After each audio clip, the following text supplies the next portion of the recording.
So I'll be talking about building LLMs today. So I think a lot of you have heard of LLMs before.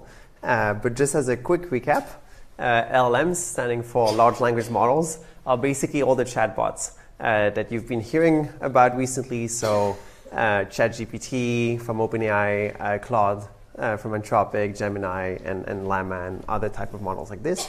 And today we'll be talking about how do they actually work. So it's going to be an overview because it's only one lecture and it's hard to compress everything, but hopefully I'll touch a little bit about all the components that are needed to train some of these LLMs. Also, if you have questions, please interrupt me and ask. If you have a question, most likely other people in the room or on Zoom have the same question, so please ask. Great, so what matters when training LLMs? So there are a few key components that matter. One is the architecture. So as you probably all know, LLMs are neural networks. And when you think about neural networks, you have to think about what architecture you're using. Another component which is really important is the training loss and the training algorithm. So how you actually train these models. Then it's data. So what do you train these models on? The evaluation, which is how do you know whether you're actually making progress towards the goal of LLMs. And then the system component. So that is like, how do you actually make these models run on modern hardware, which is really important because these models are really large. So now more than ever, systems are actually really an important topic for LLMs.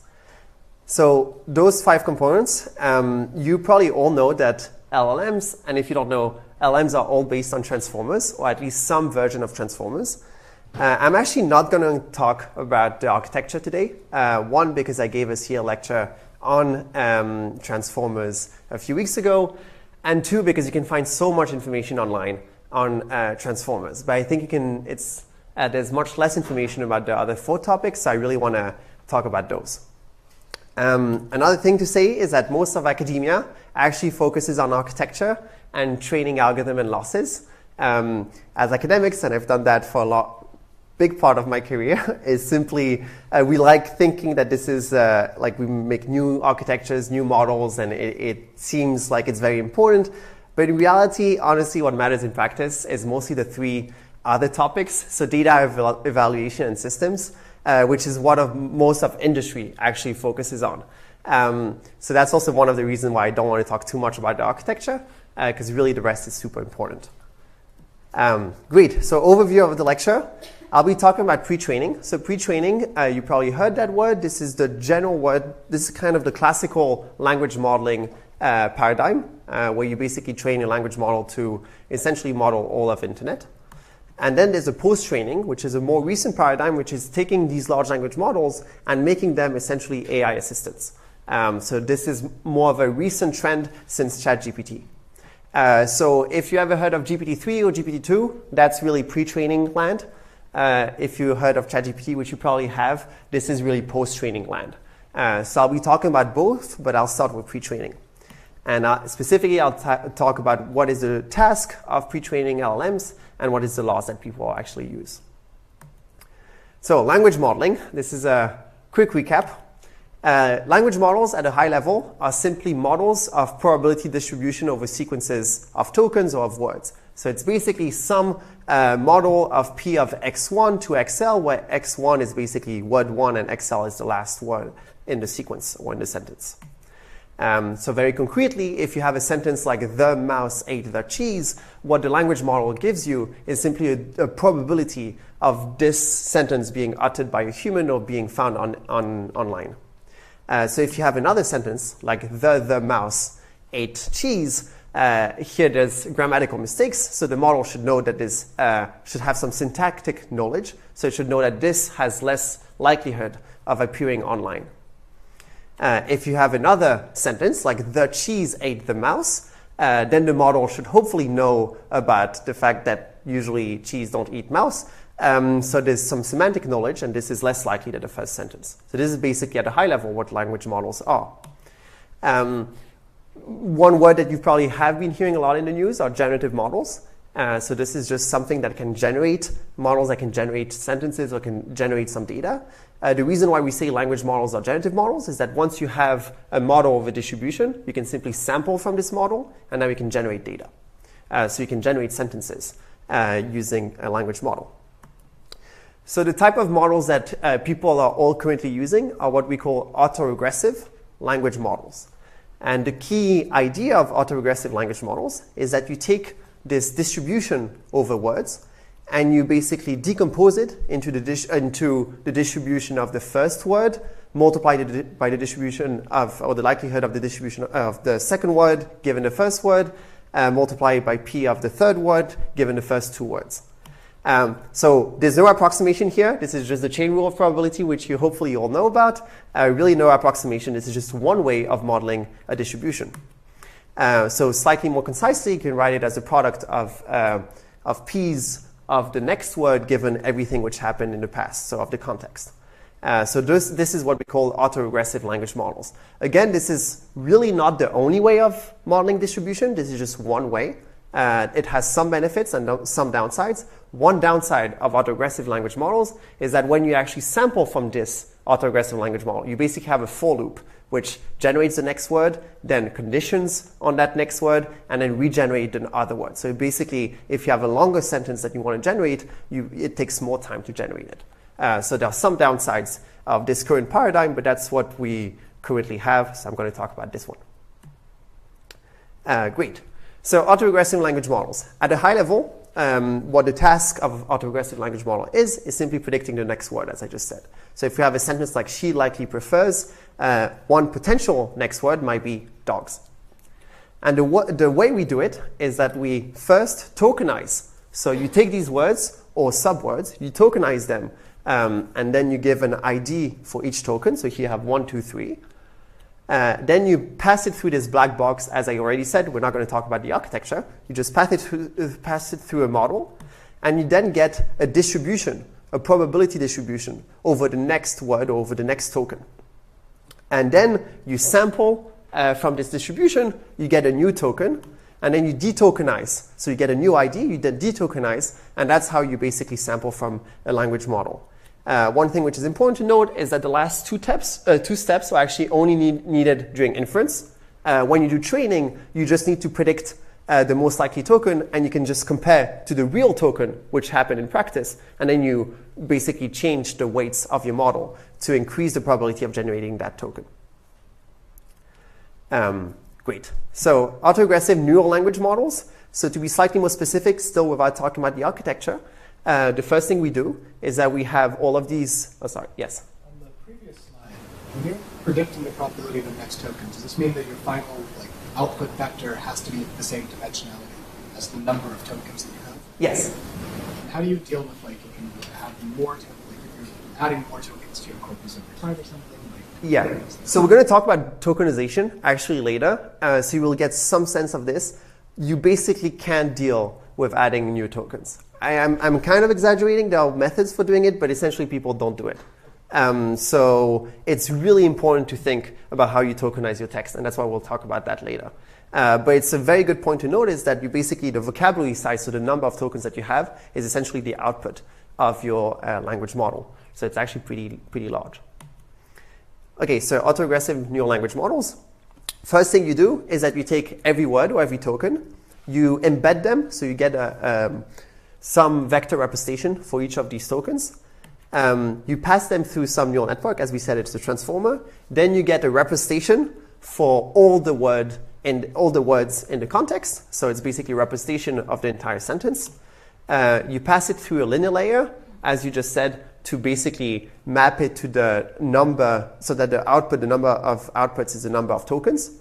You then pass it through some softmax, and you basically get a probability distribution over the next words given every word in the context.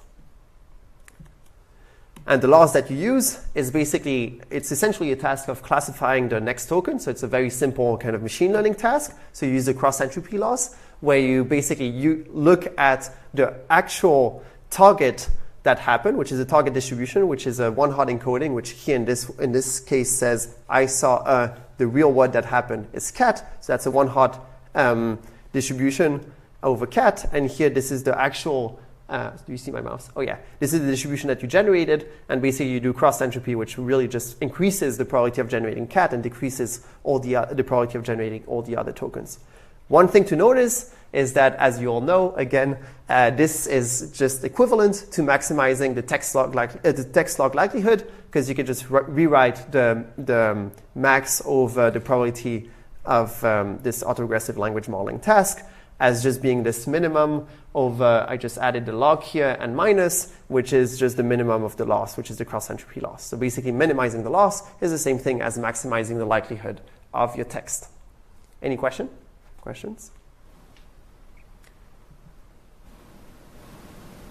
Okay. Tokenizer. So this is one thing that people usually don't talk that much about. Tokenizers are extremely important. So it's really important that you kind of understand at least what they do at a high level. So why do we need tokenizers in the first place? First, it's more general than words. So one simple thing that you might think is, oh, we're just going to take every word that we will have. You just say every word is a token in its own. But then what happens is if there's a typo in your word, then you might not have any token associated with this word with a typo, and then you don't know how to actually pass this word with a typo into a large language model. So what do you do next? And also, even if you think about words is a very, words are fine with Latin-based languages, but if you think about a language like Thai, you won't have a simple way of tokenizing by spaces because there are no spaces between words. So really, tokens are much more general than words. First thing. Second thing that you might think is that you might tokenize every sentence character by character. You might say A is one token, B is another token. That would actually work, and probably very well. The issue is that then your sequence becomes super long. And as you probably remember from the lecture on transformers, the complexity grows quadratically with the length of sequences. So you really don't want to have a super long sequence. So tokenizers basically try to deal with those two problems and give common subsequences a certain token. And usually how you should be thinking about it is around, an average, every token is around 3-4 letters. And there are many algorithms for tokenization. I'll just talk about one of them to give you a high level, which is what we call byte pair encoding, which is actually pretty common, one of the two most common tokenizers. And the way that you train a tokenizer is that first you start with a very large corpus of text. And here I'm really not talking about training a large language model yet. This is purely for the tokenization step. So this is my large corpus of text with these 5 words. Then you associate every character in this corpus of text a different token. So here I just split up every character with a different token, and I just color-coded all of those tokens. And then what you do is that you go through your text, and every time you see pairs of tokens that are very common, the most common pair of token, you just merge them. So here you see 3 times the tokens T and O next to each other, so you're just going to say this is a new token. And then you continue, you repeat that. So now you have TOK, TOK, which happens 3 times, TOK with an E that happens, 2 times, and token, which happens twice, and then EX, which also happened twice. So this is that if you were to train a tokenizer on this corpus of text, which is very small, that's how you would finish with a trained tokenizer. In reality, you do it on much larger corpuses of text.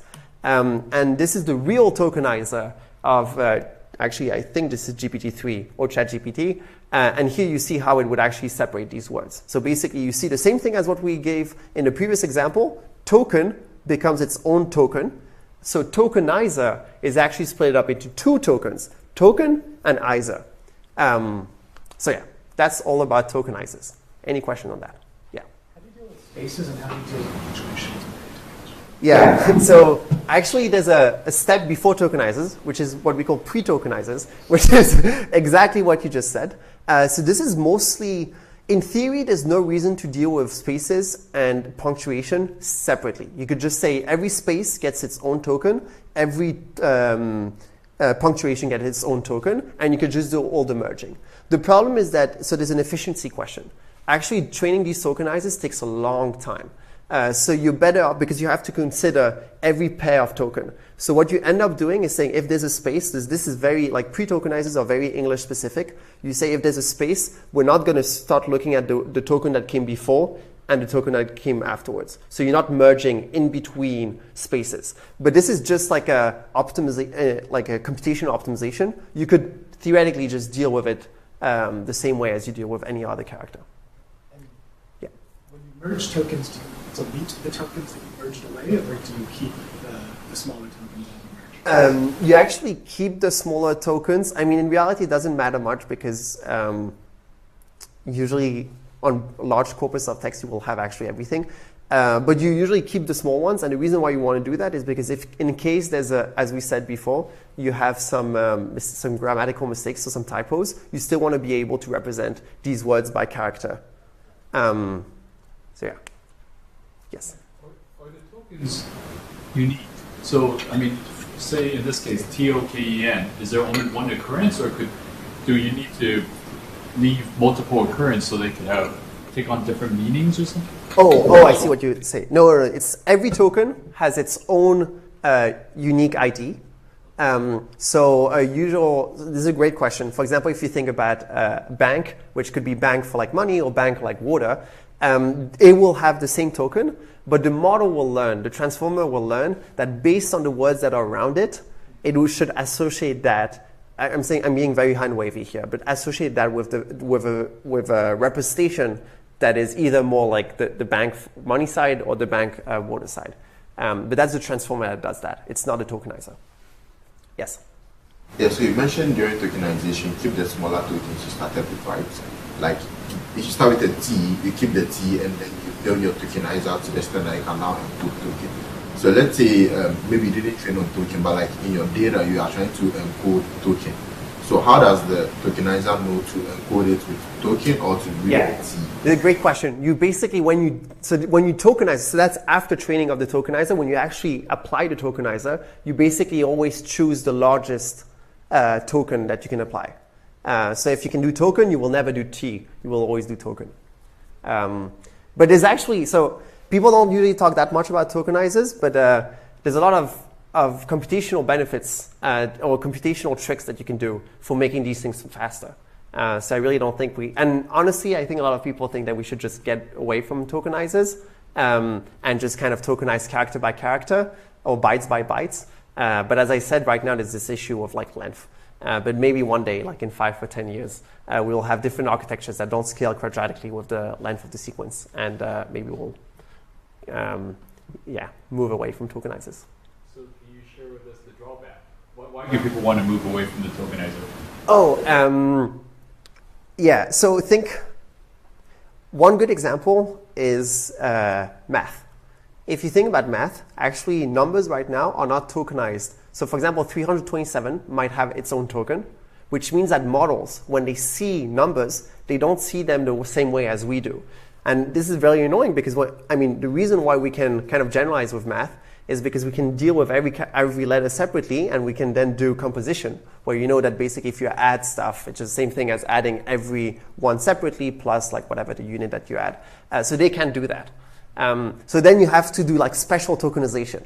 And like one of the big changes that GPT-4 did is changing the way that they tokenize code. So for example, if you have code, you have like often in Python these 4 spaces at the beginning. Those were dealt with kind of strangely before. And as a result, like the model couldn't really understand how to deal with code. So tokenizers actually matter a lot.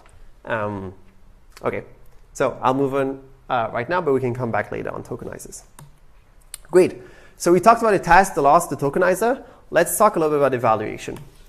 So the way that LLMs are usually evaluated is using what we call perplexity. At a high level, it's basically just your validation loss. The slight difference with perplexity is that we use something that is slightly more interpretable, which is that we use the average per token loss, and then you exponentiate it. And the reason why you exponentiate it is because you want, the loss has a log inside, and one, humans are actually pretty bad at thinking in log space, but 2, logs depend on the base of the log.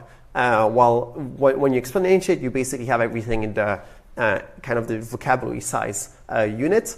And the average per token is just so that your perplexity is independent of the length of your sequence.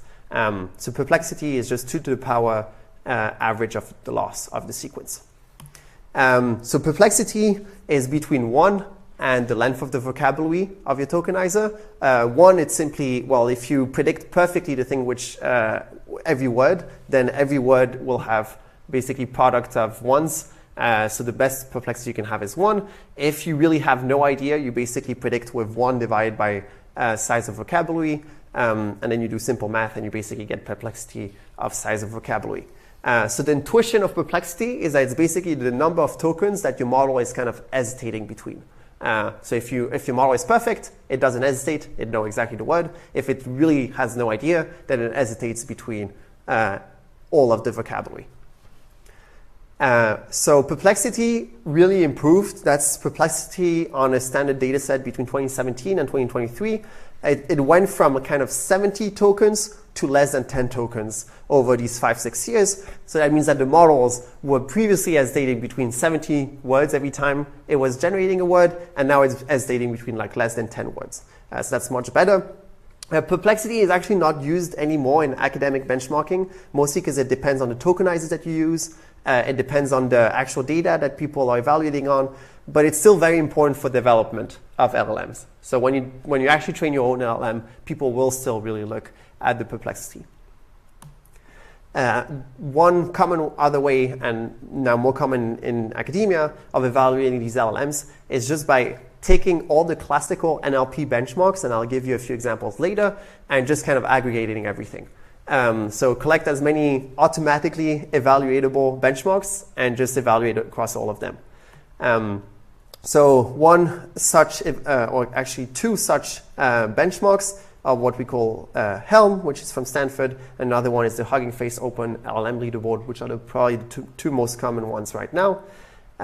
So just to give you an idea, in Helm, there are all of these type of tasks, which are mostly things that can be easily evaluated, like question answering. So think about many different question answering tasks. And the benefit with question answering is that you usually know what is the real answer. So you can, the way that you evaluate these models, and I'll give you a concrete example in 1 second, is that you can just look at how likely the language model is to generate the real answer compared to some other answers. And that's essentially at a high level how you evaluate these models. So to give you a specific example, MMLU is probably the most common academic benchmark for LLMs. And this is just a collection of many question and answers in all of those domains. For example, college medicine, college physics, astronomy, and these type of topics. And the questions are things like, so this is in astronomy, what is true for type 1a supernova? Then you give 4 different potential answers, and you just ask the model which one is more likely. So there are many different ways of doing it. Either you can look at the likelihood of generating all these answers, or you can ask the model which one is the most likely. So there are different ways that you can prompt the model, but at a high level, you know which one is correct, and there are 3 other mistakes. Yes? Given that we're kind of creating these like unconstrained text as the output, Yeah.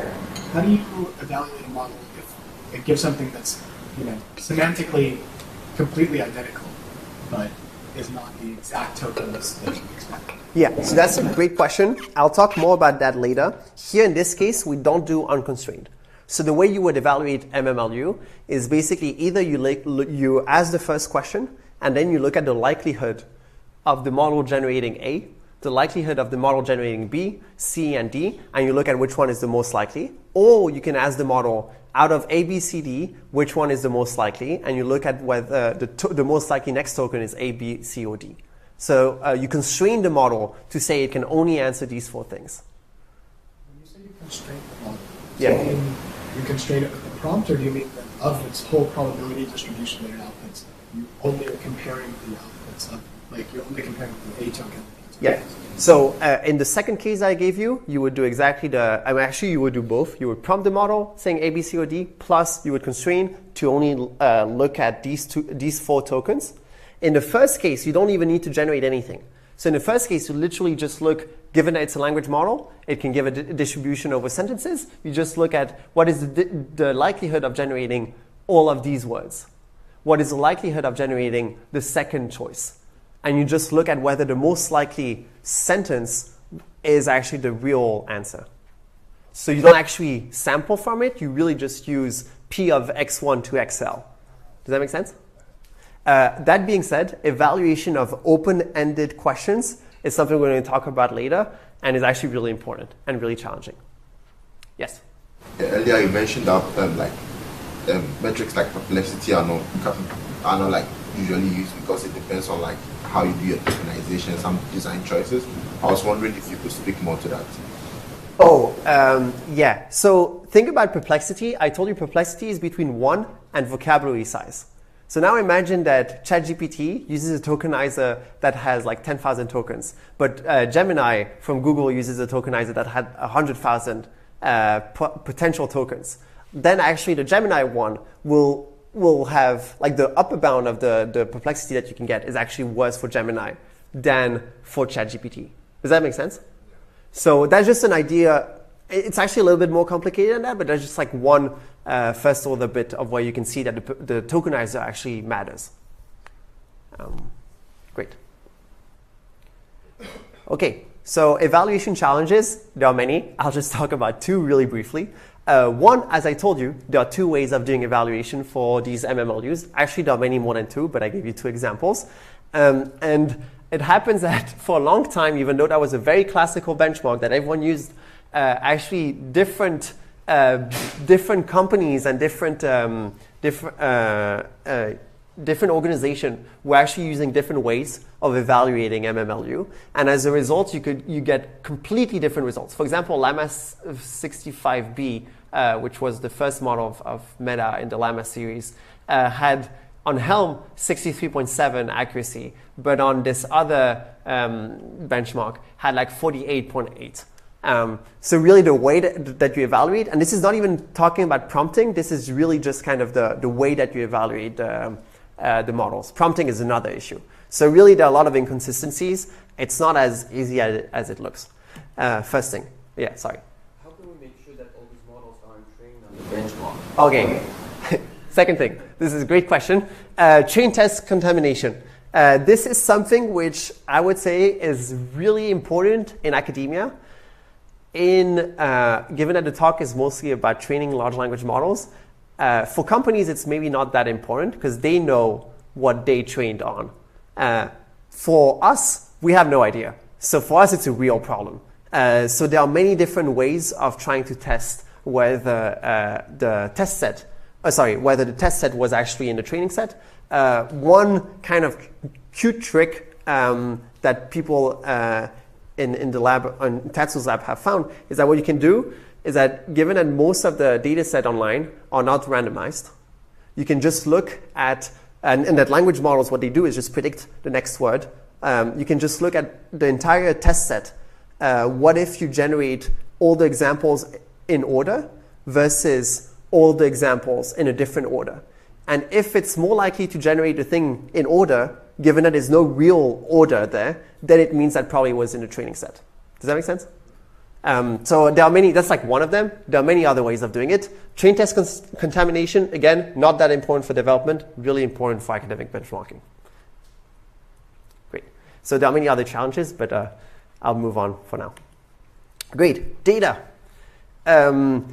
So data is another really big topic. At a high level, people just say, oh, you basically train large language models on all of internet.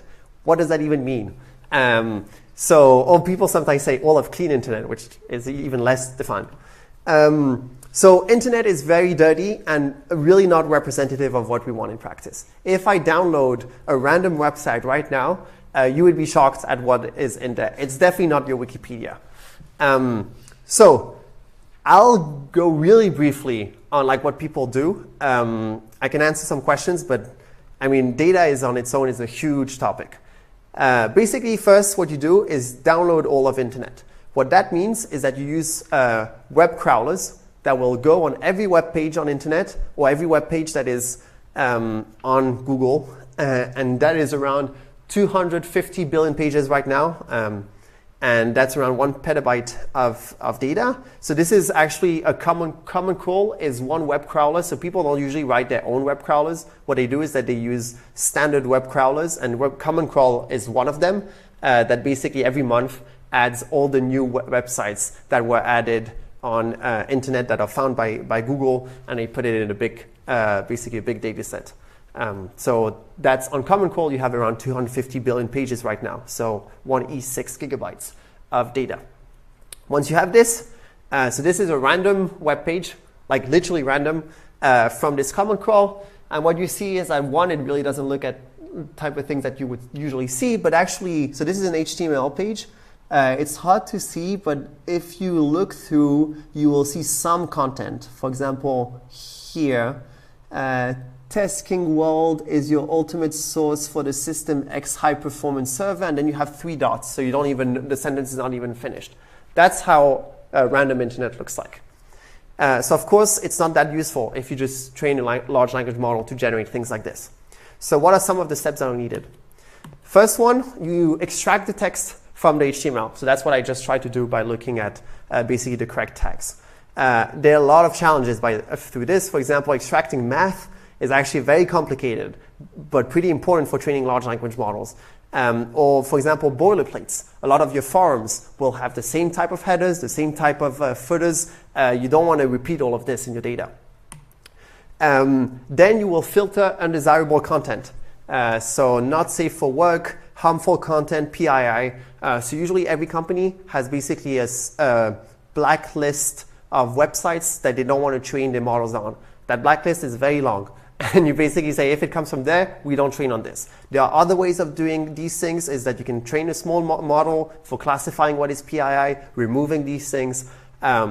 It's hard. Every point here that I'm going to show you is like a hard amount of work. But I'm just going to go quickly through it. So filter undesirable content. Second or fourth is deduplication.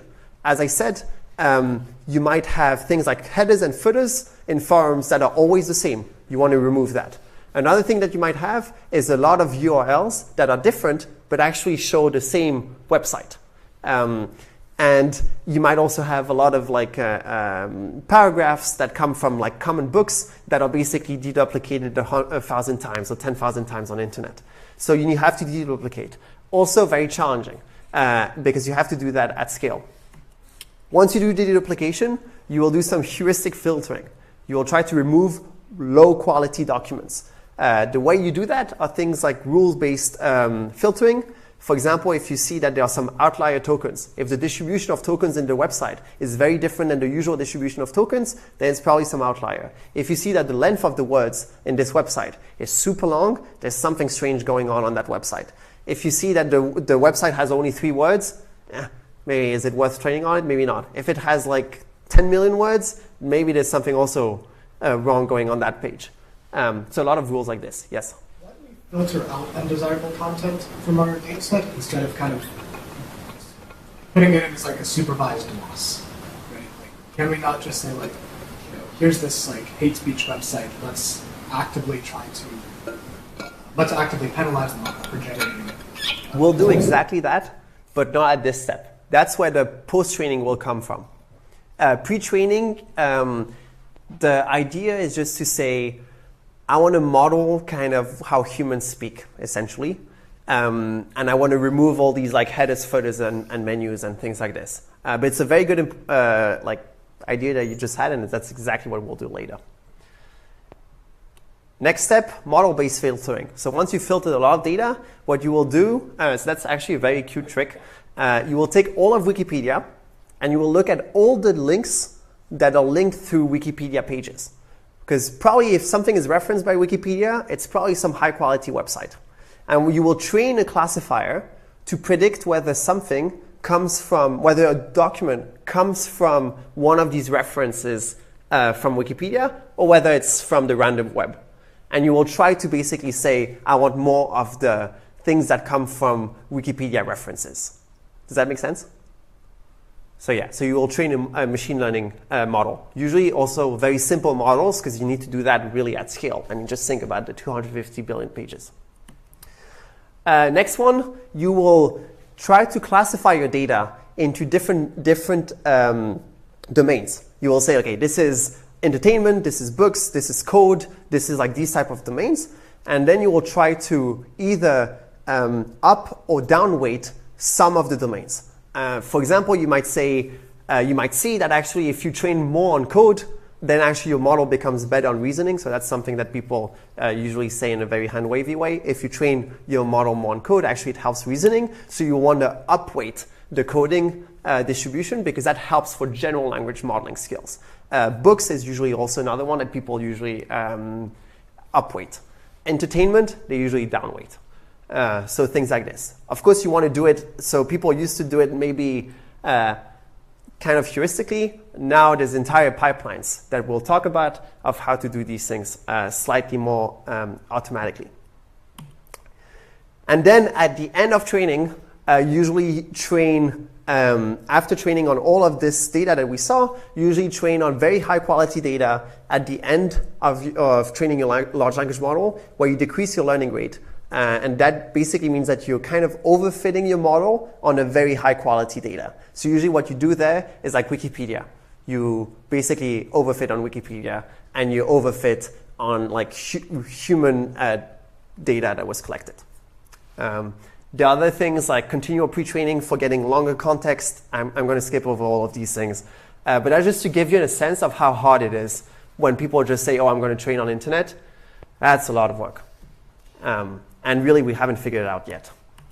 So collecting well data is a huge part of practical large language model. Some might say that it's actually the key. Yes? About data, so basic question. So usually when you start with like the petabyte of data, after I go through all that steps, what's the typical amount of data you have remaining?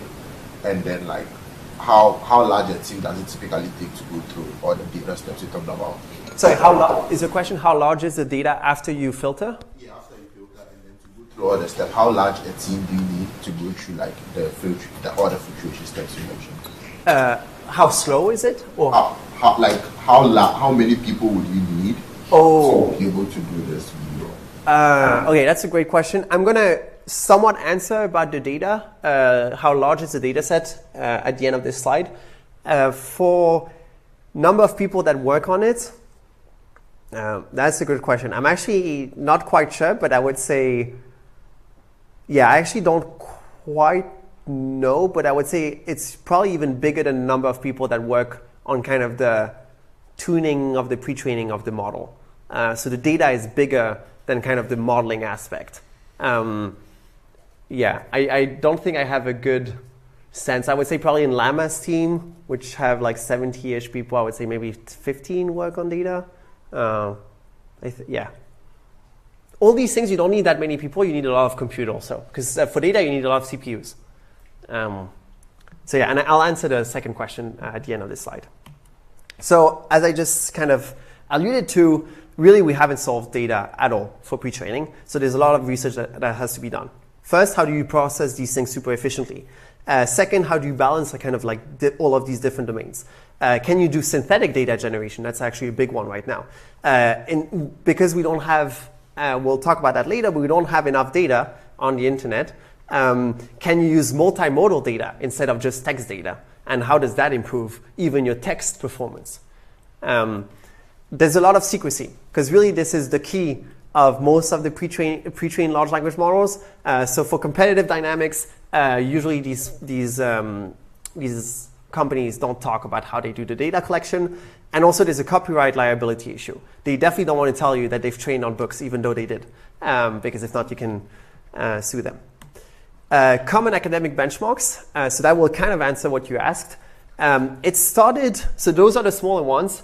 The names are not that important, but it started from around 150 billion tokens, which are around 800 gigabytes of data. And now it's around 15 trillion tokens, which is also the size of the models that are, right now the best models are probably trained on that amount of data. So 15 trillion tokens, which is probably, I guess, 2 orders of magnitude bigger than that, so 80 E3 gigabyte. So that would be around 100 to 1,000 times filtering of the common crawl, if I'm not mistaken.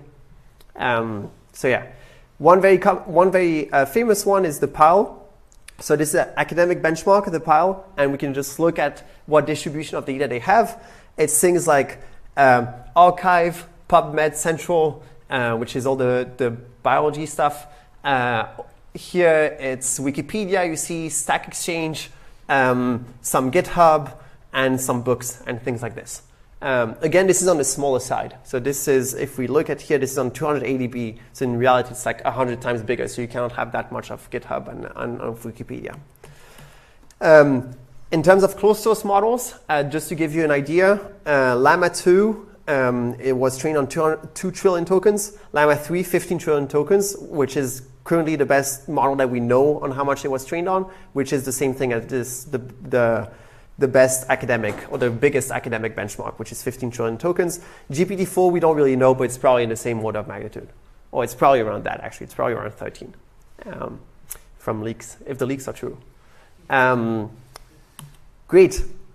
So, scaling laws. Any other questions on data before you go to scaling laws? Sorry, I know I'm giving you a lot of information, but there's a lot into training and large language models. Great, scaling laws.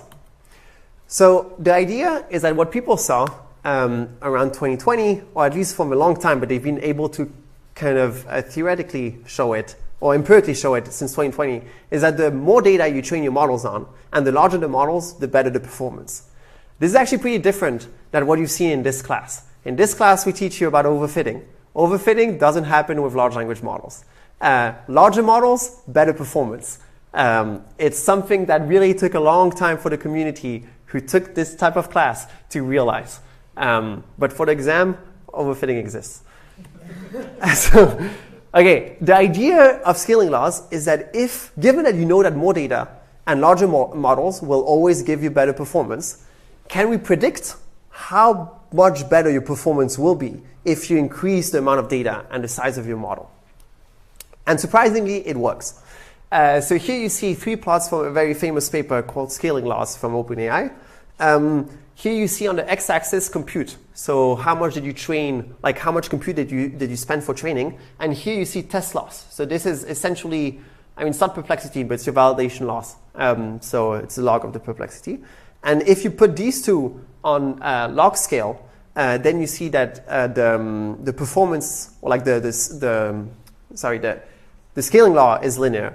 That means that if you increase your compute by a certain amount, you can say by how much your test loss will actually decrease. Same thing with data, and same thing for parameters. If you increase the data set size, your loss will decrease by an amount that is somewhat predictable. If you increase the number of parameters, the loss will decrease by an amount which is somewhat predictable. This is really amazing, very surprising.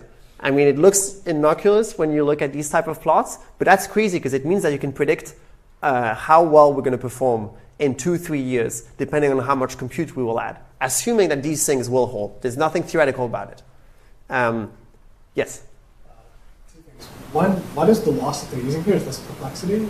So it's you know, I said perplexity was like 2 to the power of the loss. So this is the power of the perplexity. When you increase the number of parameters or you increase the total data set size and you're going over that data set times, doesn't that just inherently increase your compute? Like, does all of this work out to just how you give going out? Oh, yes. Something specific to No, this is a great question. So the compute here is actually a factor of 2 things, the data and the parameter. What I'm showing here is that you can, well, actually, we're going to talk about that in details, but basically, if you increase the number of parameters, you should increase the number of data that you have. So you actually don't go multiple times through the same data set.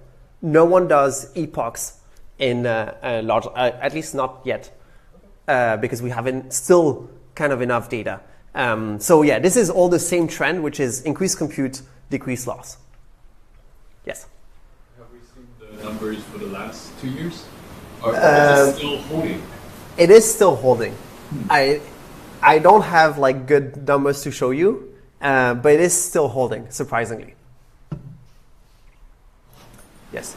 Is there no evidence, like empirical evidence, that it would ever plateau? In theory, we would expect it plateaus, right? No empirical evidence of plateauing anytime soon. Why? We don't know. Will it happen? Probably. I mean, it doesn't need to because it's actually in log scale.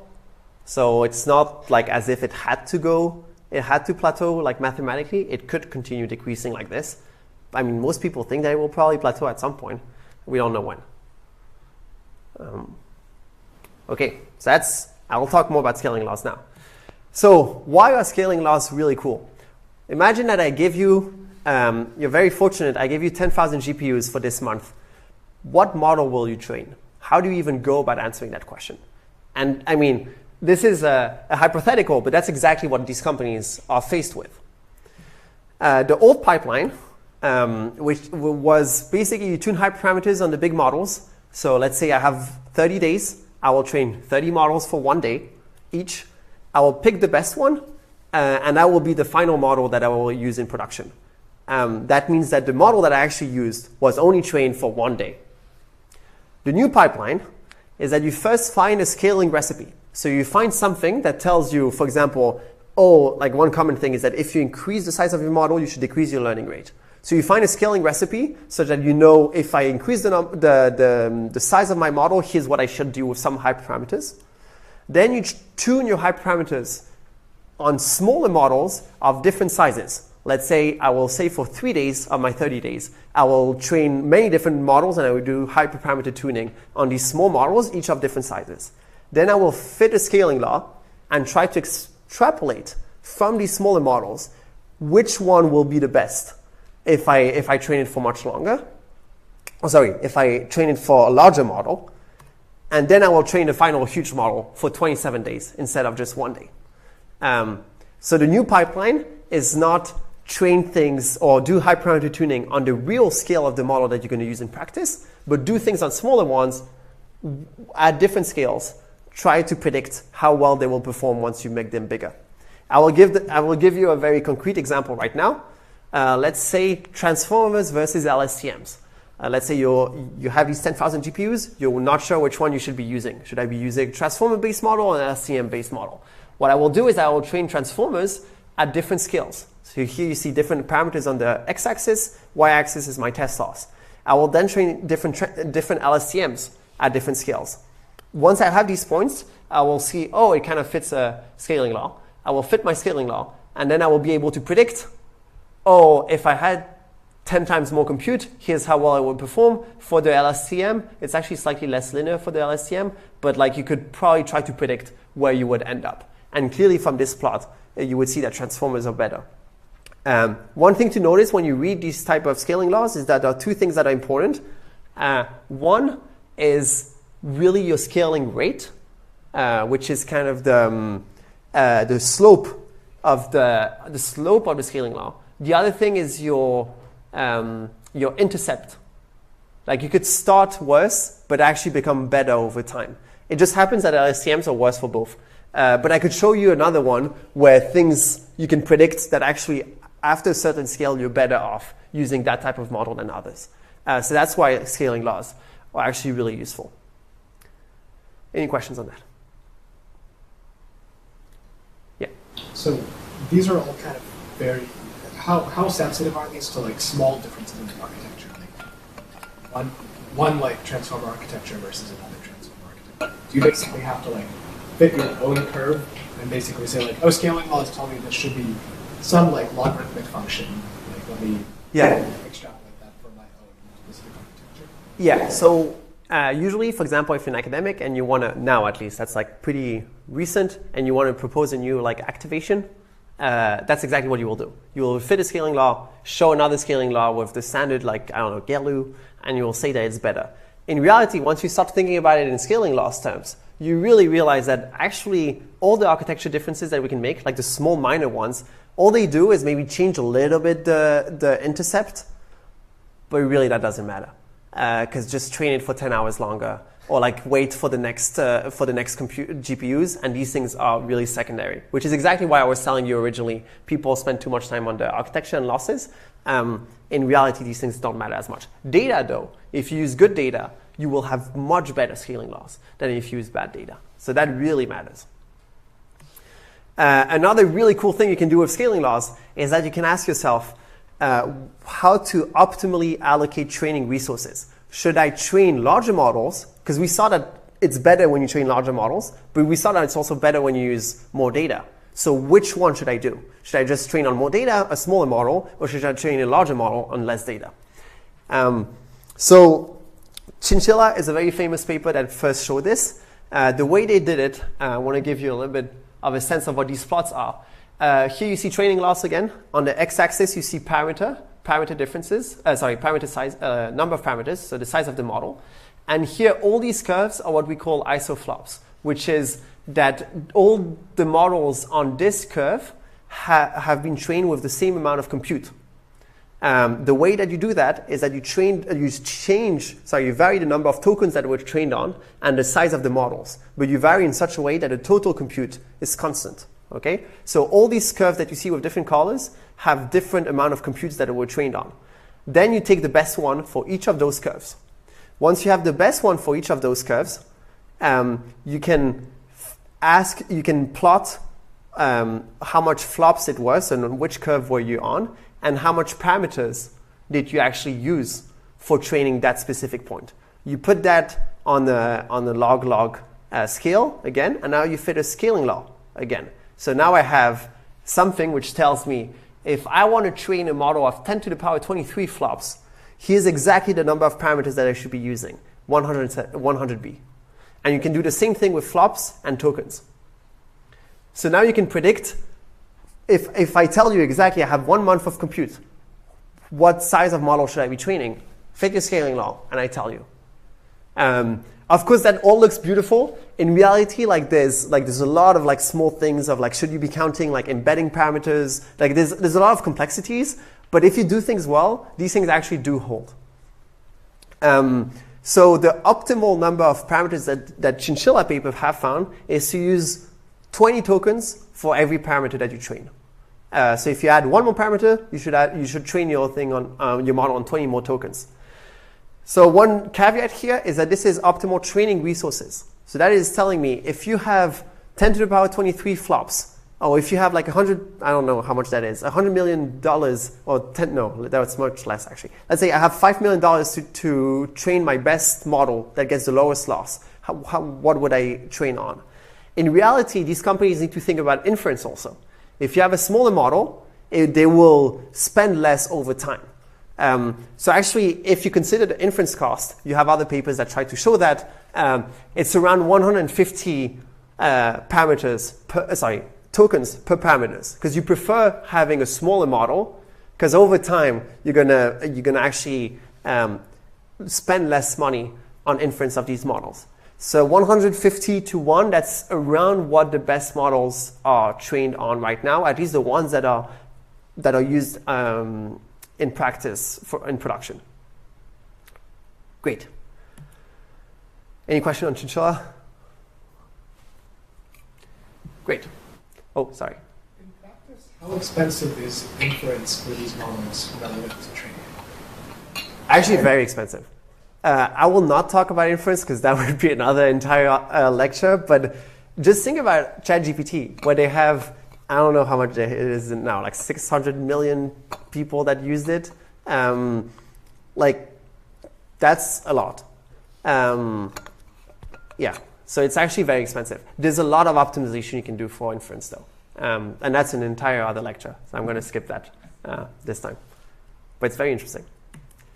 Okay, tuning. As I said, there are many things that you can answer with scaling laws. I just tried to give you 2 examples, but really there are many things. What data do you use? What data mixing weighting you use? Data mixtures, that's what we talked about before. What architecture you use, whether you should make your models wider or deeper. Should you be paying for more GPUs or actually collecting more data? All these things are things you can try to answer with scaling laws. One thing I want to say is the bidder lesson. If you ever heard of Richard Sutton's very famous blog post in 2019, what he realized, which I think not enough people realize, I definitely did not realize at that time, is that once you see these type of scaling laws, you know that the more compute you have, the better models you will get. So with scale, you will get better model. And you also know by Moore's law or these type of variants of Moore's law that you will always have better compute. Then the only thing that matters is just to have architectures that can leverage computation. So what matters is basically systems, data, and less so the architecture, like the small architecture differences, like your activation and things like this. So I think that's like one of the reasons why most of research focuses on some things that for industry matters less. And I was one of those researchers for a large part of my career. So don't spend time overcomplicating. Do the simple things, do it well, scale them. That's really what OpenAI taught us with ChatGPT and with all the GPTs before. Okay, I want to give you some back-of-the-envelope computation. So I might be off by a few factors here, but I just want to give you a sense of how costly it is to train some of these models. I'll give as an example Llama 3 400B, which is currently the best open source model that you can get.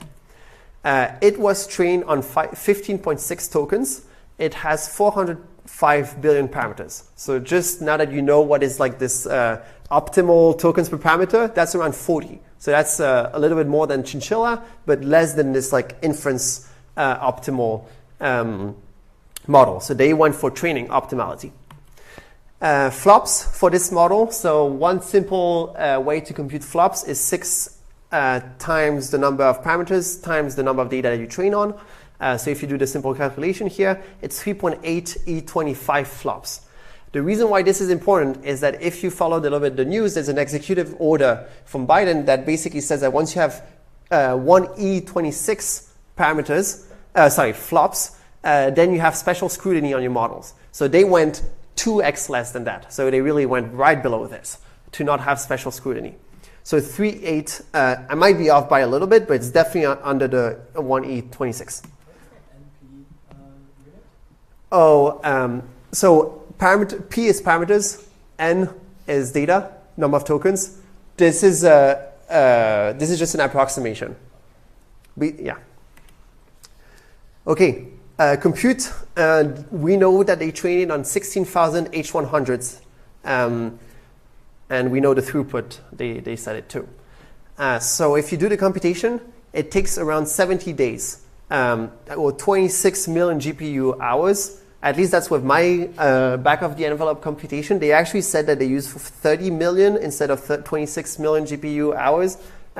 So maybe they had like some challenges. I don't really know. But if you follow the simple computation, it's around 70 days. Cost.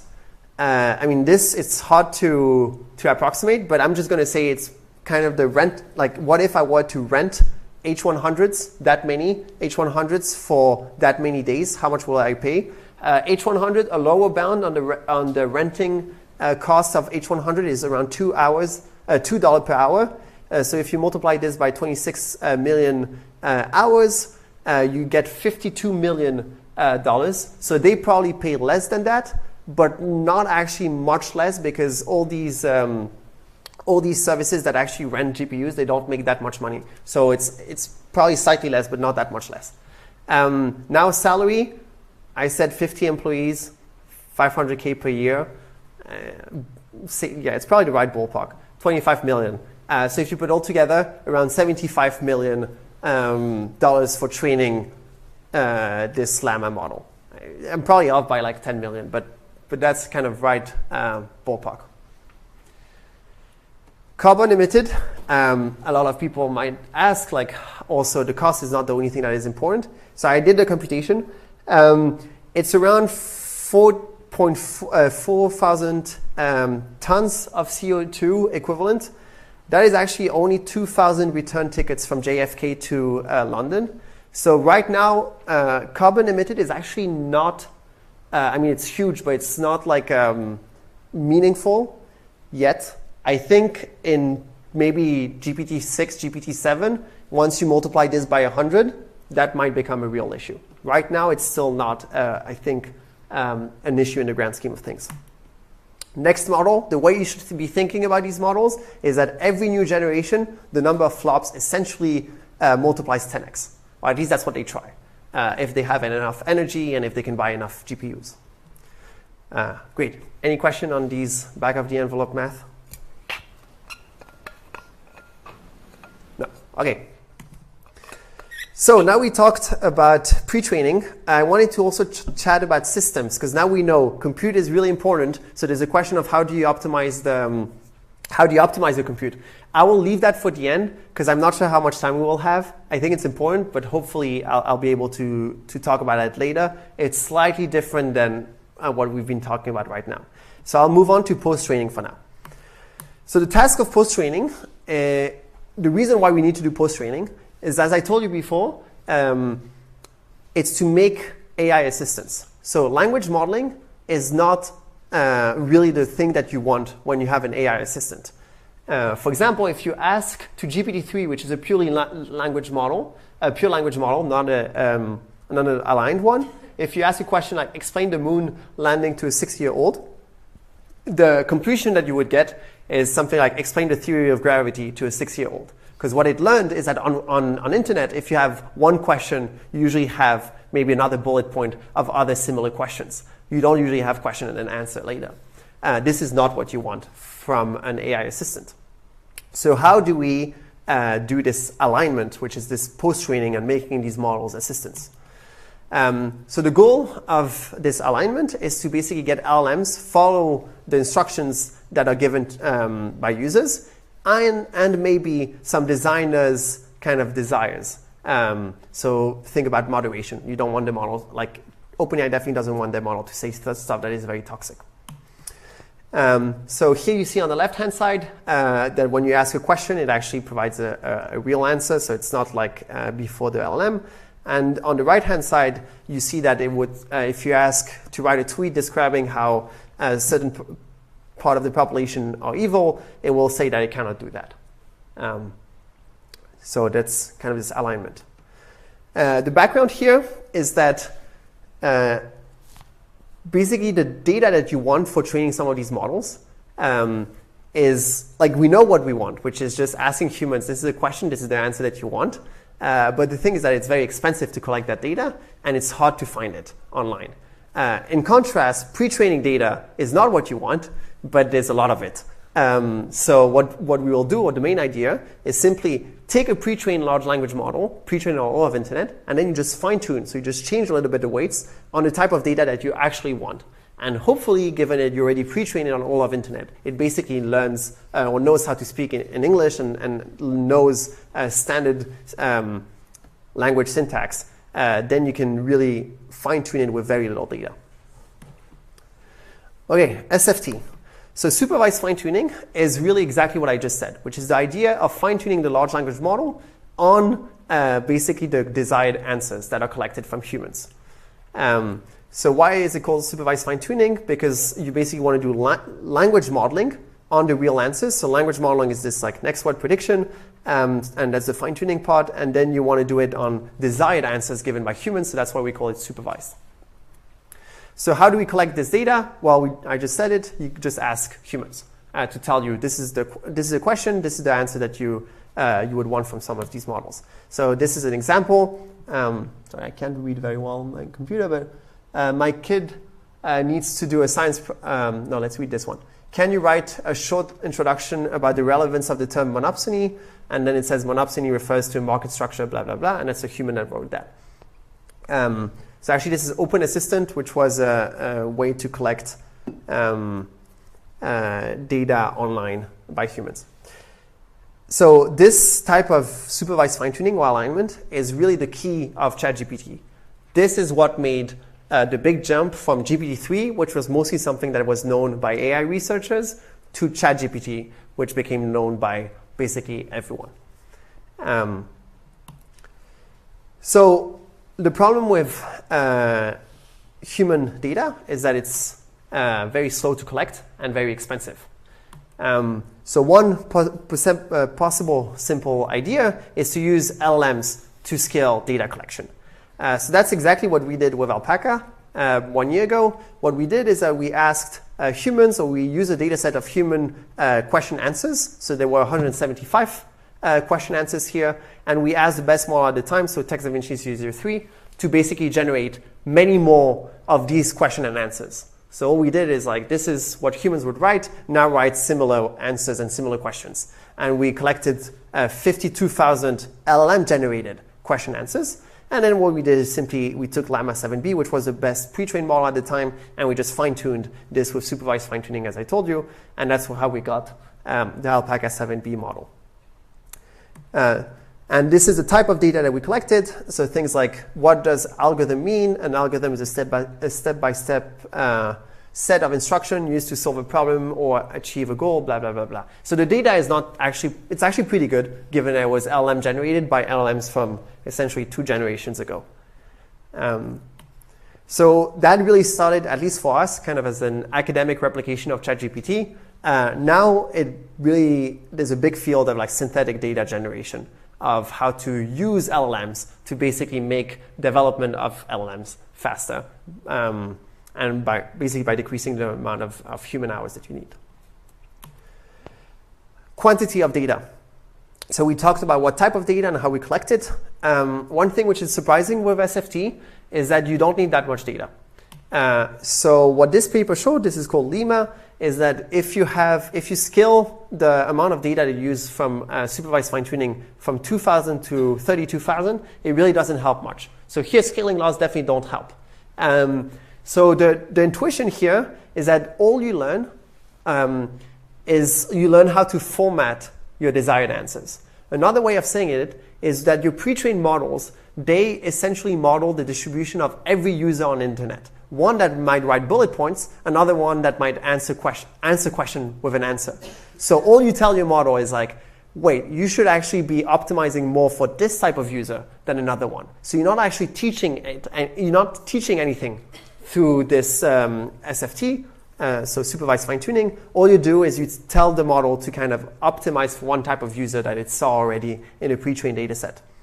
So the knowledge is already in the pre-trained LLM, and you basically just specialize to one type of user. Great. Any question on SFT? Yes. So I know it's a big issue with synthetic data where if you keep generating data from the same distribution, eventually you're not learning a new distribution, you're essentially playing with it, just bootstrapping that. Yeah. Surely you can't scale that forever, right? You can't keep going on and generating from the same distribution and hope to learn something new. Yeah. So it's an active area of research, but Yeah. any thoughts that you have around how people are maybe thinking around this and better ways to bootstrap or to give up on this idea and realize that the chart shows you don't need that many, so just get humans to generate 2,000 really good Yeah. So that's a very good question.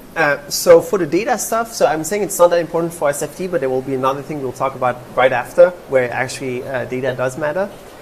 My intuition, based on not that much empirical results, is that you can still get, even though you use your LLMs, if you use purely LLM-generated text, and you do that for like 3-4 generations of LLMs, I agree with you that probably you won't improve much. But for me, what is important is how do you use like human in the loop with LLMs. Not purely LLMs, not purely humans, but maybe what you can do is just have the model generate some new text and just humans write a few edits. Edits are much faster than writing the entire text. And I think that if you have that type of collaboration, then from like kind of an information theoretical point of view, you still get additional information, but you're still much faster than if you use humans. And I think that as a field, we'll probably move towards these type of things, which is really just finding the examples that are important and asking humans, it's kind of active learning, just asking humans exactly when you need to get their inputs. Yes? Do we train with like the same loss function, the same like general training algorithm for the supervised fine-tuning bit as we do for the pre-training, right? Because like the examples you showed, I think the important thing of the good examples is they're like super factually accurate. Like there's these more complex things. Right? Still just like train same loss. So that's why here I didn't emphasize enough. This is just language modeling. Fine-tune the LLM with language model on the desired answers. So this is literally the same loss. It will be different in 2 seconds. But the first step of SFT is literally the same loss, where you just say, okay, I want to actually specialize on that type of data. So there's even a question of like, what is pre-training, what is post-training? Because in reality, it's just like a different data that you use. The reason why we usually call it post-training is that the way we collect that data is very different. Great questions. Yes? Maybe it's the same question, but why would these 2,000 examples have such a overweighted influence of fine-tuning? So that's why we, also that's another reason why we call it post-training, is that we use different type of hyperparameters. So I told you, basically at the end of pre-training, you essentially end up with a learning rate of 0. Here you're going to increase your learning rate to like 1e minus 5, 1e minus, yeah. And so the weight that you give to them is actually different. Okay. Second step or second part of this post-training is what we call reinforcement learning from human feedback, or RLHF. Some of you might have heard of that. The idea is that SFT has a problem, namely that you do behavioral cloning, which means that you just try to clone what the humans would say. And that has many issues. One of them is that you're bound by human abilities. So if humans won't generate the things that they think is actually the best thing to generate. So if you ask me to write a book, I mean, I can definitely enjoy a book. I can probably say one book is better than another, but I'm definitely not going to be as good as writing the book that I want to read. So you're going to be bound by the human ability to generate things, even though the humans might be better at distinguishing between things. That's one issue. Issue number 2, I find that actually pretty interesting, is that if you ever heard of the word hallucination, so this is LLMs generating false information. Hallucination, these people have hypothesized that can come from the supervised fine-tuning, even if you do supervised fine-tuning on data that is correct. And the reason why that is that if, given I told you that basically SFT is with very little data, and it's with data that the model doesn't learn anything new. So what if the human gives an answer that the model didn't know was true?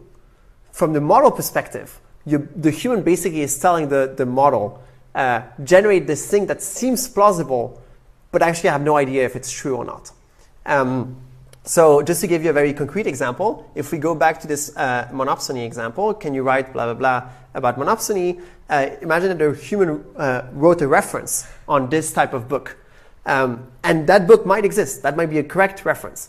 But what if the LLM never saw this reference during pre-training? Then it doesn't know that it's a correct reference. So really what you tell the model is to generate or make up some plausibly sounding reference rather than actually tell the real reference that it saw during pre-training.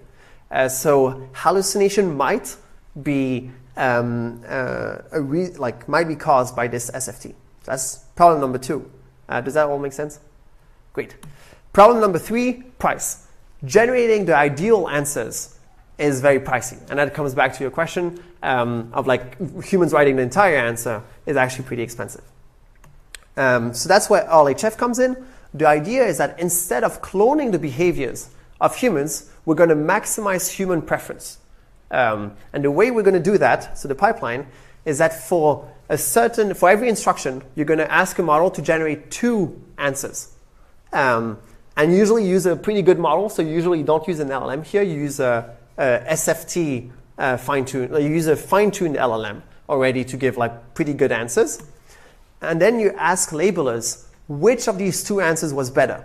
So select the preferred one. And then with different type of algorithms, we're going to talk about the algorithms, you just fine-tune the model to generate more of the green thing than the red thing. So more of the good stuff. So now the question is how. And we're going to talk about that right now. So there are 2 ways that we're going to talk about, and 2 that are mainly used in the community. The first one is simply the idea of using reinforcement learning. So hopefully you all know what reinforcement learning is now. So when you think about using reinforcement learning, one important question is what is the reward that we're optimizing?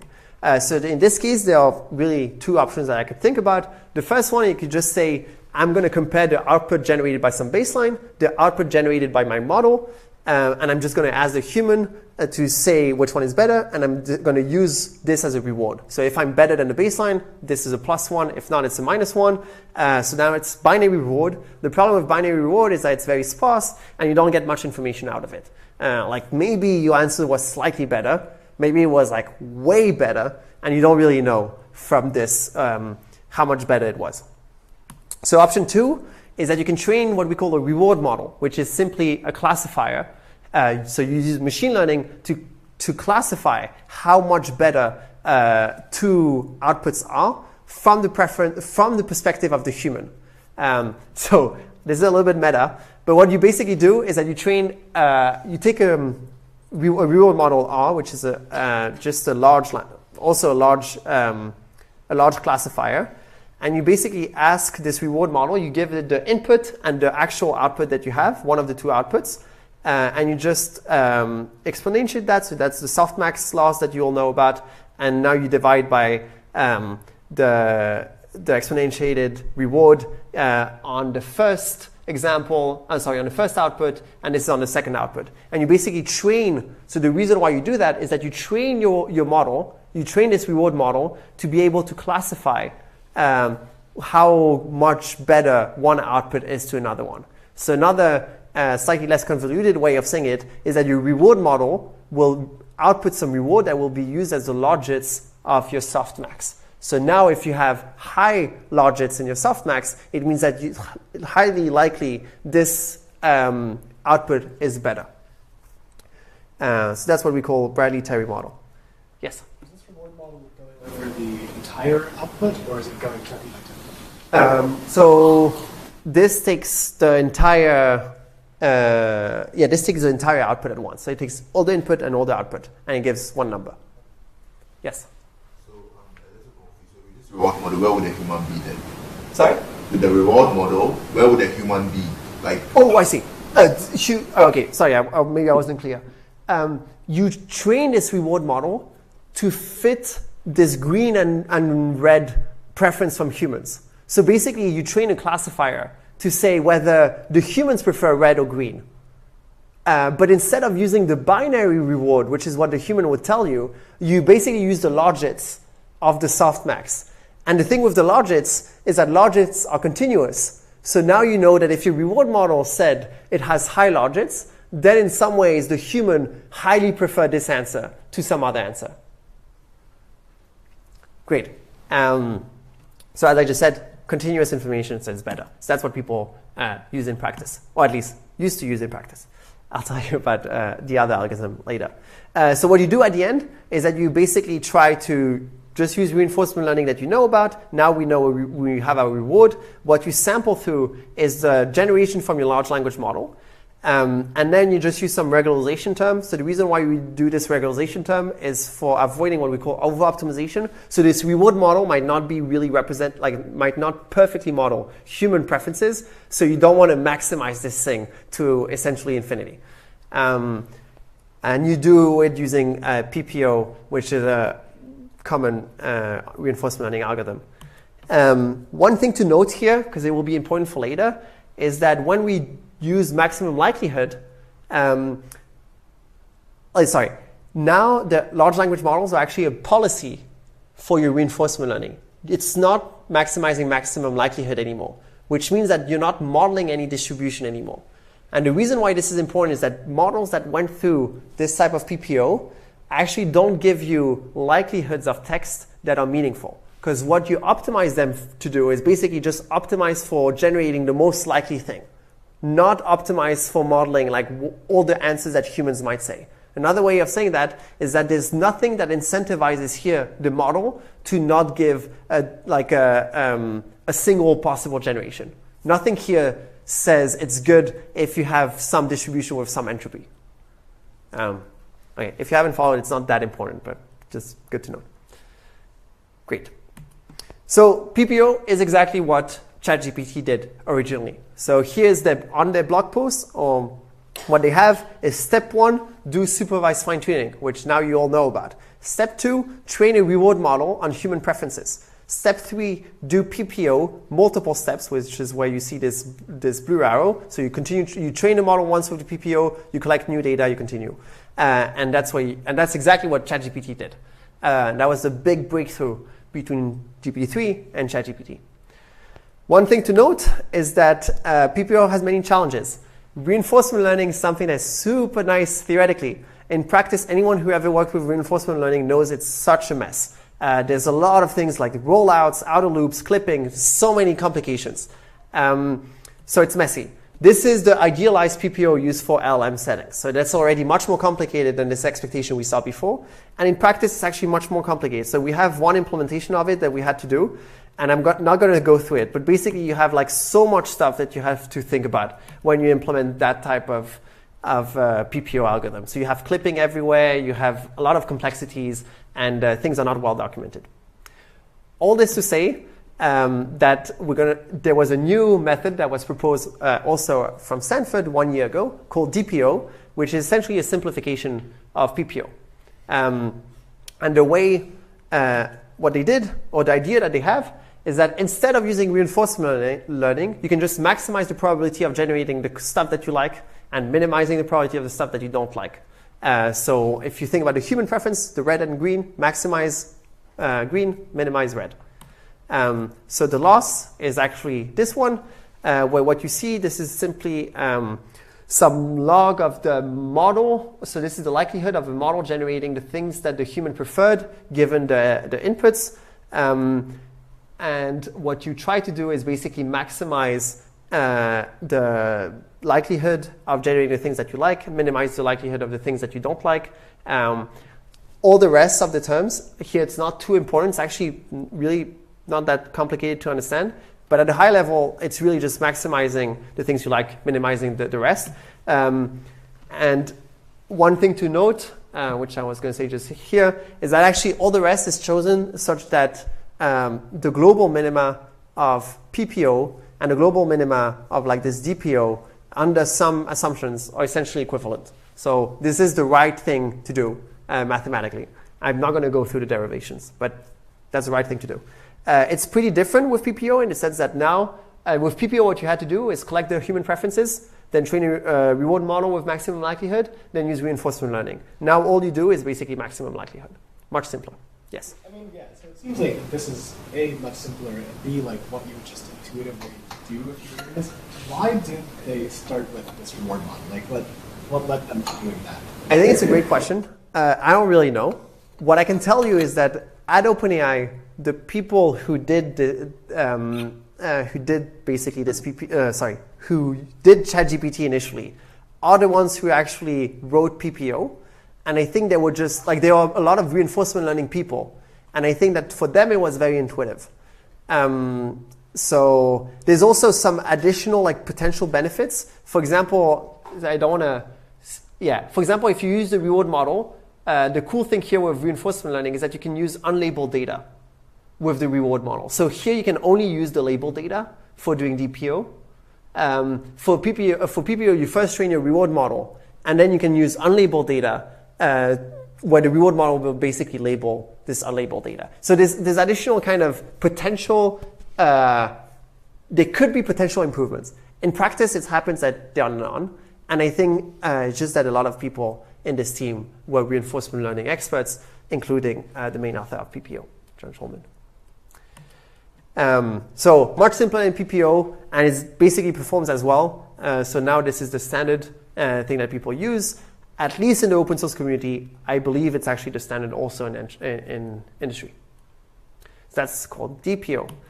Gains. So those are older papers on the left. Here, this is on a summarization task. You see, all I want to show you is that basically the pre-trained models were okay, and they improve with scale. If you do supervised fine-tuning, you improve them a little bit more. If you do PPO or something with RLHF with human feedback, you get performance that are oftentimes, depending on the benchmark, even better than humans. So this is the human reference summaries. Same thing, this is on a paper that we have, Alpaca Farm, where we see the evaluation here is not too important, but basically you see pre-trained model, you jump to SFT, and then you jump to PPO, DPO, and PPO, DPO have the exact same performance. So basically, RLHF helps. That's kind of the conclusion, and DPO is simple. Data, the way that you collect that type of data, first idea is just use humans, as we already talked about. Guidelines are very complicated for what humans should be labeling, and it's really not that easy. And actually, if you ever do some of the labeling, you will see that it's extremely complicated. Like if I zoom into this, here I have a question, tell me about self-driving cars. and you read both. Self-driving cars are vehicles that are capable of detecting their surroundings, blah, blah, blah. Self-driving cars are cars that are equipped with sensors, blah, blah, blah, to navigate without the need for a driver. I mean, both seem okay. Like, which one is better? It's actually hard to say at a glance. And as a result, the problem with humans is that you will start optimizing a lot of like high-level features. For example, the second one is longer. I can guarantee you that most humans will choose the second one, even though, I mean, maybe the first one is better. I don't know. I haven't read it carefully. So challenges with humans, first, slow and expensive. Second, as I just mentioned, it's hard to focus on things that matter, like correctness. And people usually look at things that don't matter as much, like the form, like length. And as a result, so what I show here is that when you do RLHF, the more you do of RLHF, the longer the output of the models become. So if you've ever been annoyed at ChatGPT answering you super long sentences, this is because of RLHF. Annotator distribution shift. Like the distribution of annotators that you use matters a lot. And you have to think like, what is even the humans that we want to represent in these models? Another question is like crowdsourcing ethics. Like usually basically a lot of the labeling that is done, like the people who do them are not paid well, and they have to go through a lot of toxic data because you basically want the model to avoid saying the toxic data. So crowdsourcing ethics too. So many challenges with human data. So what we did also last year is, again, the same thing as Alpaca, just the idea of like, oh, well, there are challenges with humans, maybe we can just replace them with LLMs. So what we did is simply replace, oh, I see that. I'm just realizing that the slides are not centered. Anyways, you replace human preference with LLM preferences. So here on this figure, you see on the x-axis the price that we paid for collecting human data. It's around $300 for 1,000 examples, and this is on mechanical Turkers, which are usually like cheaper than maybe some of the other companies that you could go through. And on the y-axis, it's basically the agreement with other humans, with the mode of other humans. And what you see is that actually, as I told you before, labeling is really complicated. Humans agree with themselves only around 66% of the time on a binary task. And it's not that the humans are not good here, because we were 5 main authors on this paper. We tried to label this data ourselves, and we only had like say 67 or 68% accuracy, even though we talked for like 3 hours of how we should be doing labeling. But really, it's complicated. It's not an easy task. And here I just showed many different models. And basically, you see that models are much cheaper, and they can actually get higher agreement with the mode of humans than humans themselves. And the reason why is because humans have a lot of variance, models have no variance. So they might be a little bit more biased, but have less variance. So it works surprisingly well, and now it's kind of the standard in open source community. I think even in industry, a lot of people use both humans and LLMs for improving the collection of RLHF data. And this is the paper from last year, but honestly now it's more like that LLMs would be around this agreement and this cost. So around, I would say 50x cheaper than humans and better agreement with than humans themselves. Okay, so that gets us to evaluation of post-training. So that goes back to your initial question at the beginning of the lecture. How do you evaluate something like ChatGPT? The answers that ChatGPT could give are basically unbounded. And it's not that there's one right answer. There are many answers that are just as good. So there are many challenges. One, you can't use validation loss because one method might use PPO, the other one might use DPO. Validation loss is not comparable. Second, you can't use perplexity. That's the thing I told you before. These models are not calibrated. They don't give distributions. They just optimize for one thing. So you can't use perplexity for actually evaluating these type of models once they're aligned. Third, there's a large diversity of questions that human might ask to these models. Generation, open QA, some question answering, some summarization, and all of these things. So there's so many things you have to cover. Then the tasks are really open-ended, so it's very hard to automate. So that's what you were alluding to before.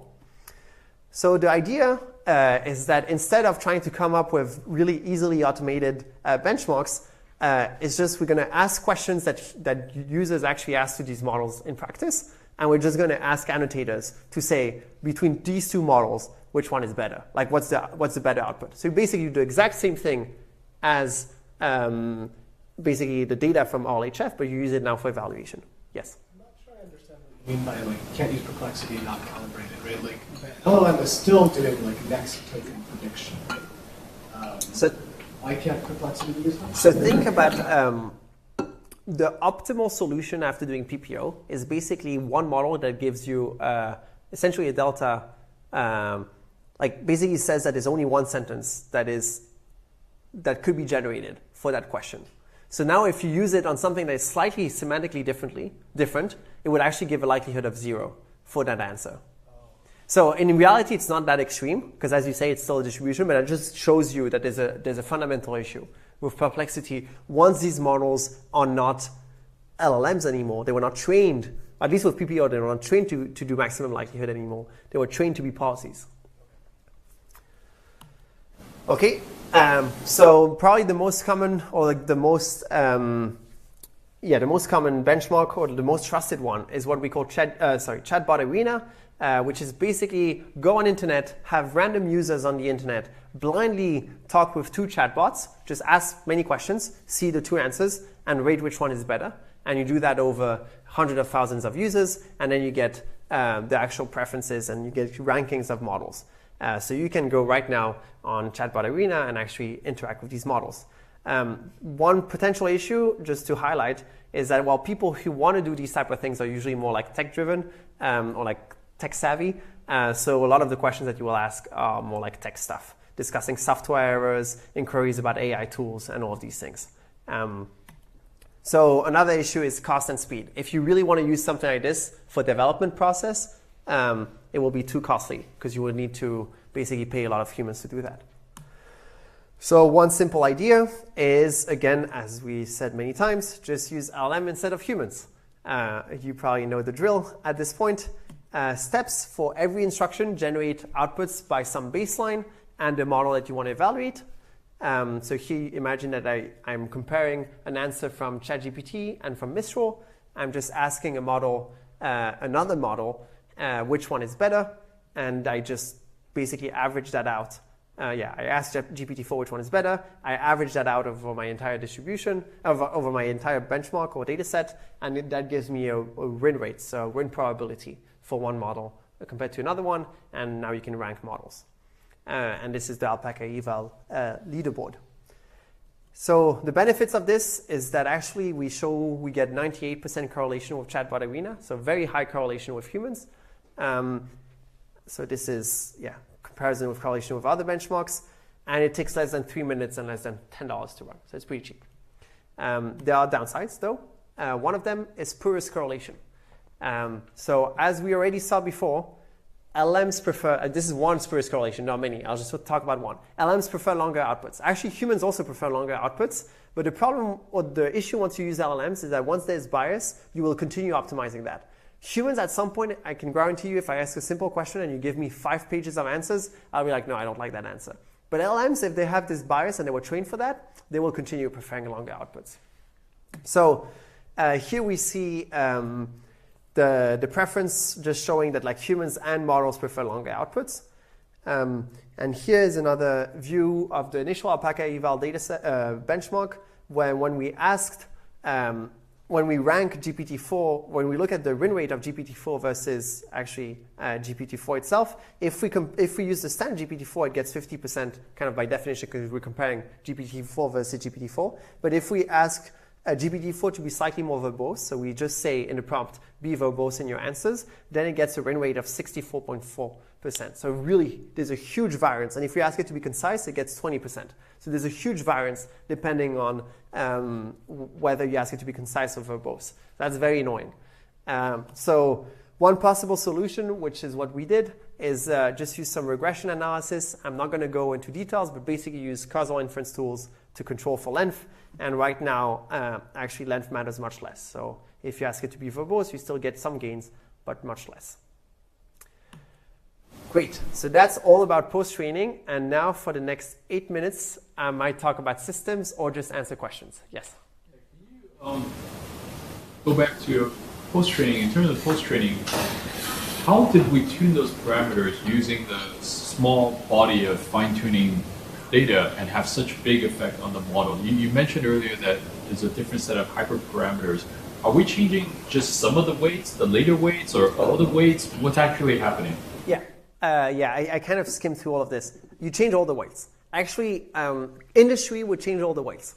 In open source land, you might have heard of LoRa, which is going to change basically only some of the weights. Or it actually, to be more specific, it's going to add some differences to the output of every layer. But in industry, you're going to just fine-tune all the weights.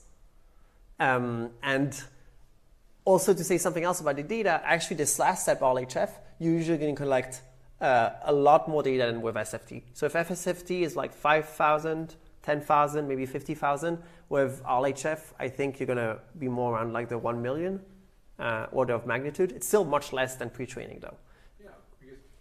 15 trillion tokens. Yeah. I mean, this is like, that's not even a drop. And yet you influence the weight a lot. So because you do it, I mean, you have to think that how you do it is you use, I mean, as I said, the learning rate that you're going to use is going to be different, but also you only do that. So just imagine if I trained, even if I train on one sentence, but over and over again, or at some point my model will only generate that sentence, even if it was just one sentence instead of the 15 trillion tokens. So if you use a large enough learning rate and for enough time, you will basically overfit that sentence. So the key thing to remember is that the data is not, it's not as if you mix some post-training data and some pre-training data. You do pre-training and then you just start fine-tuning only on the post-training. So another way, maybe another perspective, is that the pre-training is just the initialization of your model.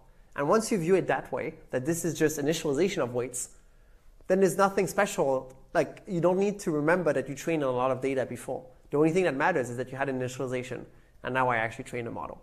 So maybe think about it that way. Like there's a Markov property in some ways. It's just like you had your weights. This is my initialization. Now I'm training that one. Does that kind of answer your question?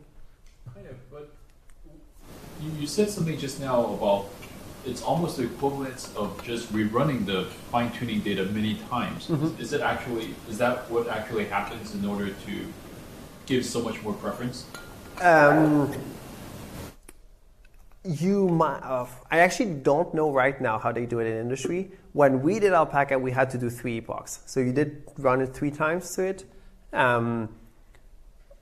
But I mean, even the number of times that you run it through, it's actually not important. The only thing is kind of the effective learning rate. That's what matters.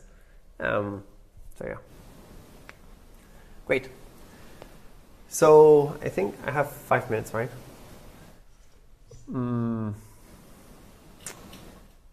Okay. I might try to give a high-level overview, at least from one of the systems trick.